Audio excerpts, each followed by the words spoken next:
Bonjour, voilà quelques indications pour le TP numéro 2 sur le modèle équivalent de Thévenin. Alors, je voulais faire une petite introduction. Voilà, on a l'habitude de modéliser les sources de tension avec ce qu'on appelle la source idéale de tension. Donc, c'est ce symbole que vous avez ici. Alors, ce symbole, c'est un modèle physique d'une source idéale, donc idéale dans le sens c'est pas de ce monde, c'est-à-dire qu'elle est capable de garantir une différence de potentiel à ses bornes, quelle que soit la charge. Hein, donc c'est la source idéale. Hein. Évidemment, ça n'existe pas dans la vraie vie.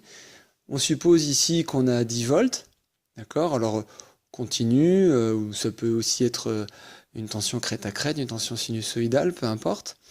Et en fait, si cette source est idéale, quelle que soit la charge qu'on connecte sur le côté, quelle que soit donc la résistance, eh bien, on peut s'amuser à prédire le courant qui existera grâce à la loi d'Ohm. Hein. Donc ici, on suppose en fait que E est égal à U, ce qui n'est pas une grosse supposition. Hein. Il y a la charge qui est simplement connectée à la source. Et en fait, en faisant ce petit calcul, on s'aperçoit de quelque chose, c'est que si on met une charge plutôt importante, 1 kΩ, on va trouver 10 mA. Mais rapidement, si on s'amuse à faire tendre la charge vers 0, c'est-à-dire vers un fil, c'est-à-dire on court-circuite la source, alors en théorie on trouve évidemment un ampérage qui augmente, qui va jusqu'à plus infini. Donc en fait on s'aperçoit que ce modèle de source idéale de tension, eh bien, il est valable dans certaines limites. Par exemple, on va dire qu'on va représenter le GBF de labo avec cette source idéale de tension et on va voir ce qui se passe. On va voir si notre GBF est un modèle idéal, une source idéale de tension, c'est-à-dire on va voir si il est capable comme ça de débiter un courant infini. Donc j'ai fait une petite plaque ici toute simple. Voilà, donc ici sur le GBF, j'envoie 10 volts crête à crête. La fréquence n'a pas vraiment d'importance, je crois que c'est 1 kHz. Donc voilà, ça part sur la voie 1. Il y a un câble BNC ici, voilà, qui va jusqu'à la platine, ici. Et là, j'ai mis simplement donc, une résistance de 1 kΩ. Et là, je suis connecté à la masse. Avec le BNC, j'ai mes deux connexions, hein, le potentiel positif ici et la masse avec le contacteur extérieur du BNC. Voilà. Et donc, si je m'amuse à regarder ce que je mesure aux bornes de la résistance ici. Donc les bornes de la résistance, c'est entre cette borne-là et la masse ici.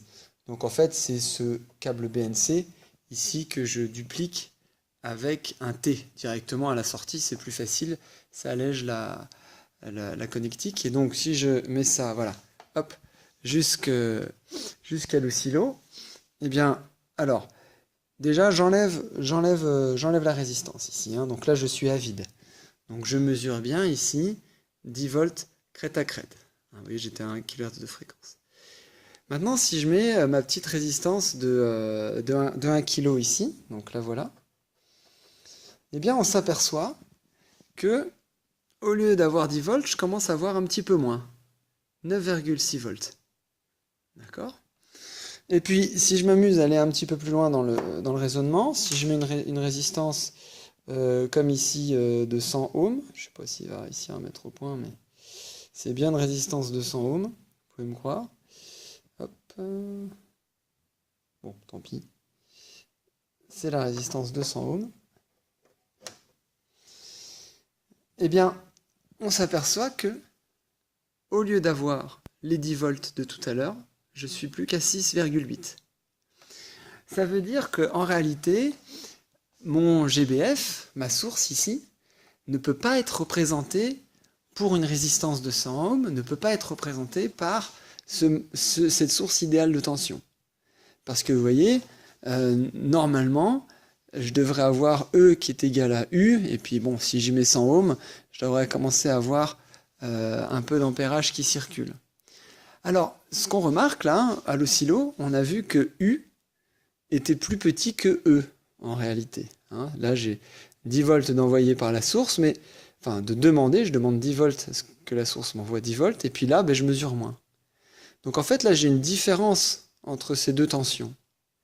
Et pour tenir compte de cette différence, il nous faut un autre modèle. C'est-à-dire que ce modèle-là, il n'est pas suffisant pour représenter mon GBF. Ah, il est suffisant évidemment quand je mets une résistance importante, 1 kΩ, il y avait peu de différence, j'avais 9,8 volts entre E et U, mais dès que la résistance diminue, l'ampérage augmente et ma source, elle ne suit plus, elle n'est pas capable de débiter suffisamment de courant. Donc il y a une différence entre la tension que je veux et celle que j'ai effectivement aux bornes de mon dipôle sur ma charge. Et donc pour modéliser cette différence de tension, eh bien, on a besoin d'un modèle un peu plus avancé qui est la source réelle de tension, qu'on appelle aussi le modèle équivalent de Thevenin, et qui est constitué, eh bien, de nouveau de la source idéale, mais cette fois-ci en série avec une résistance de Thevenin ou résistance interne. Et donc, en fait, mon GBF, ou ma source, ou mon alimentation stabilisée, mon alimentation en général, je vais la représenter par ce couple de deux modèles physiques, à savoir une source idéale en série avec une résistance interne ou résistance de Thevenin. Et cette résistance-là va permettre de tenir compte de la différence qu'on avait tout à l'heure entre E et U, effectivement, aux bornes de ma charge. Alors le but du TP, c'est de parler un petit peu de ce modèle équivalent de Thevenin. Alors maintenant, je pense que vous comprenez pourquoi on a besoin de ce modèle, parce qu'il permet de représenter plus correctement une source réelle, premièrement. Et deuxièmement, eh bien, comment on détermine ce modèle? Vous savez que le théorème de Thevenin dit que toute association de dipôles linéaires peut être représentée par un modèle unique de Thevenin, donc c'est-à-dire que ça permet de simplifier grandement des schémas où il y aurait plusieurs sources, etc. Mais moi, ce qui nous intéresse sur le TP, c'est comment est-ce qu'on détermine expérimentalement le modèle équivalent de Thevenin d'un appareil. Effectivement, l'examen de TP comporte une épreuve où vous avez une boîte noire avec deux bornes et il faut déterminer le modèle équivalent de Thevenin.